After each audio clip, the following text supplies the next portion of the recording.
The federal government will regulate staffing at nursing homes. Remote workers take less time off. And the Taylor Swift concert film bumps the release date of another movie. Eben Brown has today's business briefs. The federal government will, for the first time, regulate staffing at nursing homes. The proposal by the Biden administration includes staffing equivalent to 3 hours per resident per day. It also requires nursing homes to have a registered nurse on staff 24 hours a day. The proposed rules will go through a public comment period and would take years to take effect. As the debate over remote versus in-office work continues, a new study shows people who work remotely take less time off.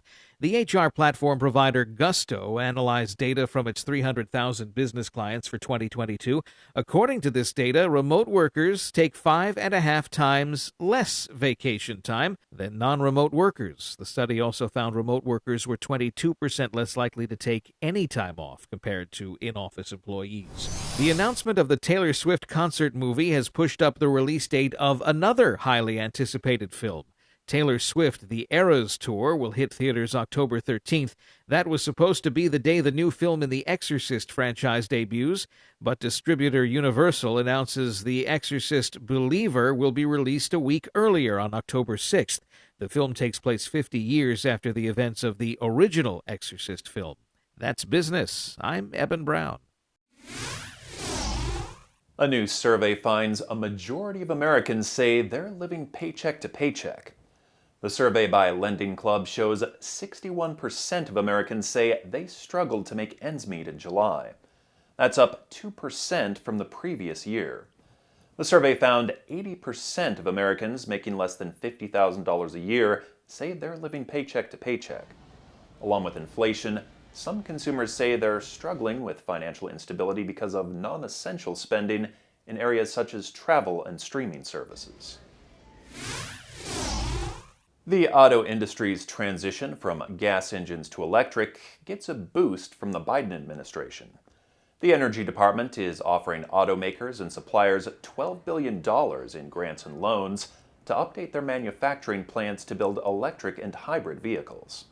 About $10 billion in loans will come from an advanced vehicle manufacturing program, and $2 billion in grants will come from the Inflation Reduction Act. The Energy Department says it wants to aid projects that are keeping collective bargaining agreements and have high wages. The Pentagon's new website may provide information that's out of this world. The Department of Defense says the All-Domain Anomaly Resolution Office's new official website will be a, quote, one-stop shop for all public information about any unidentified aerial phenomena in the U.S. The database will be updated regularly as information becomes cleared for the public. The website is still under construction. The agency says it will be available this fall. Interest on federal student loans has resumed for the first time in more than 3 years.